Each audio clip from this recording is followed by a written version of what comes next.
Então a gente chama a deputada federal Cris Tonieto. Bom dia, seja bem-vinda mais uma vez aqui, né? O programa Entre Linhas conta pra gente os desafios que essa PEC ainda deve enfrentar e, enfim, né, pra gente ver sendo aprovada no plenário também e defendendo de fato a vida desde a concepção. Bom dia, Paulo. Bom dia, Mariana. Bom dia a todos os ouvintes do programa Entre Linhas da Gazeta do Povo. Uma alegria estar aqui com vocês.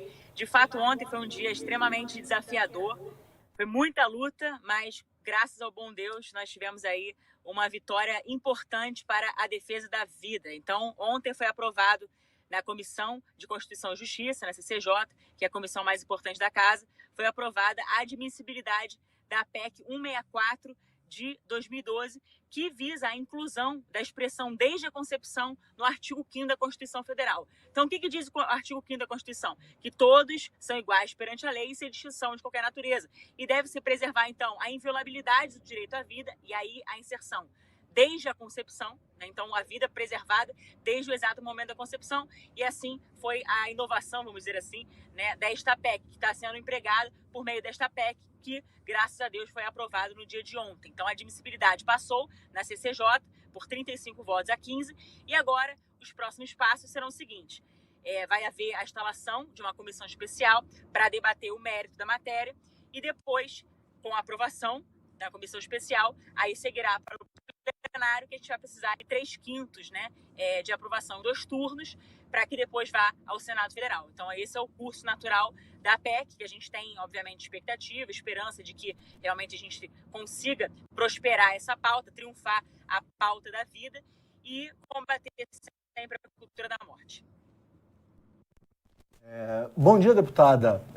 Outra coisa lá que o pessoal gritava, além de resiste e tal, o pessoal fica fazendo essa relação dizendo que criança não é mãe, porque eles até chamam, né, essa PEC de PEC do estupro e tal. Existe essa narrativa. Eu queria saber como vocês pretendem combater essa narrativa, né?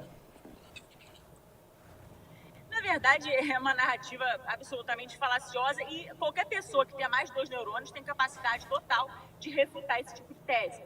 Pelo simples fato, o que torna uma pessoa mãe? Não é um projeto de lei, não é uma PEC. Na verdade, é uma condição biológica. A pessoa engravida, logo ela é mãe.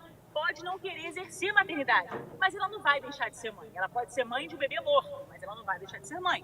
Esse é o primeiro ponto. O segundo ponto, a questão de colocar em rótulos nesta PEC ou em outras proposições legislativas, como colocaram, por exemplo, no PL 1904, né, que foi muito debatido também na Câmara dos Deputados. A urgência foi aprovada no plenário à época, né, já tem mais ou menos alguns meses atrás, foi aprovada a urgência desse projeto de lei também, 1904, que foi rotulado de PL do estuprador. Como esta PEC também de forma absolutamente leviana e injusta, ela é rotulada de PEC do estuprador. Porque, na verdade, eles estão tentando desviar o foco do debate. E eles estão fazendo de tudo para tentar macular a pauta da vida. E aí eles tentam colocar jargões, eles tentam colocar falácias para tentar, repito, ocultar o intento criminoso de matar bebês inocentes no ventre materno. É basicamente isso. E aí, o que faz a PEC? Repetindo, a PEC ela insere a expressão desde a concepção no artigo 5º. É basicamente isso. Então, é uma defesa inegociável da vida, considerando uma sacralidade intrínseca que é desde o momento da concepção. Então, não é uma matéria de opinião, não é uma questão política, não é uma questão ideológica, não é uma questão religiosa, nada disso. É uma questão suprapartidária, inclusive. Por quê? Porque é um fato científico, é uma evidência científica. O marco inicial da vida começa na concepção por uma evidência científica. Não é nem a igreja que está dizendo, tampouco seriam os próprios parlamentares que estão dizendo. Na verdade, a gente está seguindo o que diz a própria ciência. Então, se a vida começa na concepção, a qualquer tempo que aquela vida for ceifada, isso é um crime de quê?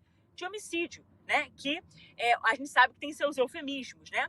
E no caso ali, falando, é o eufemismo intrauterino, né? Ou melhor, um homicídio intrauterino que porque ele está sendo ocorrido dentro do ventre da mulher. Tá? Então é basicamente isso que faz a PEC. Agora, por que rotulam de PEC do estuprador? Porque, na verdade, a PEC, ela, por ser uma inserção dentro da Constituição Federal, a Constituição Federal é a nossa lei maior, nossa carta magna, né? Então, todas as legislações infraconstitucionais precisarão ser interpretadas à luz do que reza a Constituição Federal. Ela serve, como a gente costuma dizer, de diretiva hermenêutica, né? Então, todas as interpretações, tudo tem que ser feito à luz do espírito da Constituição Federal.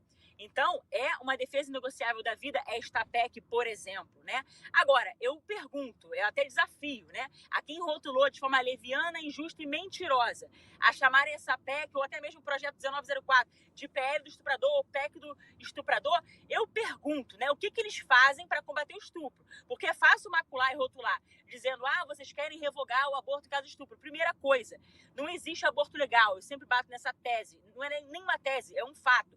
O legislador ordinário, quando ele escreveu, por exemplo, no artigo 128 do Código Penal, que não se pune, o que se quis falar ali? O fato de que o aborto, caso de estupro, no caso, ele é, vamos dizer assim, autorizado pela legislação por uma questão de política criminal, porque há uma isenção de pena, ou seja, não se pune, não é punível o aborto cometido nesse caso, como diz o Código Penal, por exemplo, mas ele não deixa de ser crime.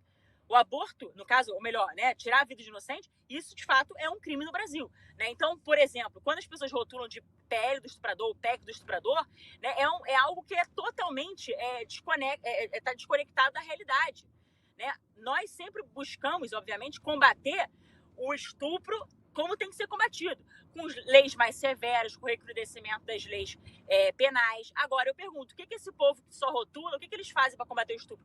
Não é, por exemplo, tirando a vida do ser humano inocente, que eles vão combater o estupro.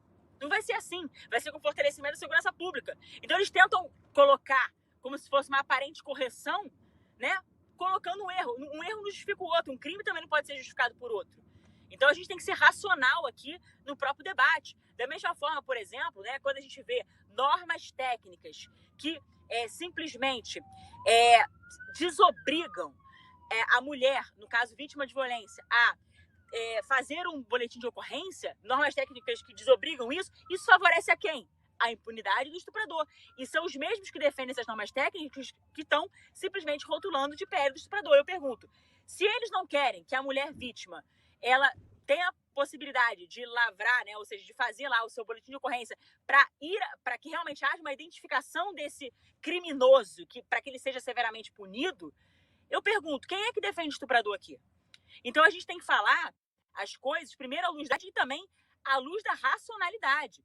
Porque, infelizmente, o que a gente está vendo hoje, né, nessa conjuntura, são argumentos que são, às vezes, emocionais, inflamados, desconectados da realidade biológica, desconectados da realidade do direito natural, basilares, que eu digo, qualquer pessoa que pense tem a capacidade de perceber.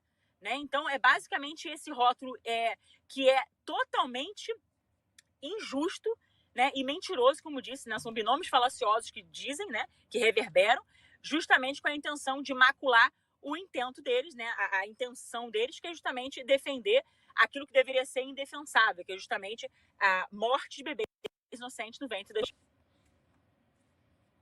Ótimo. Muito obrigada pela sua participação, deputada. Bom trabalho também para a senhora por aí.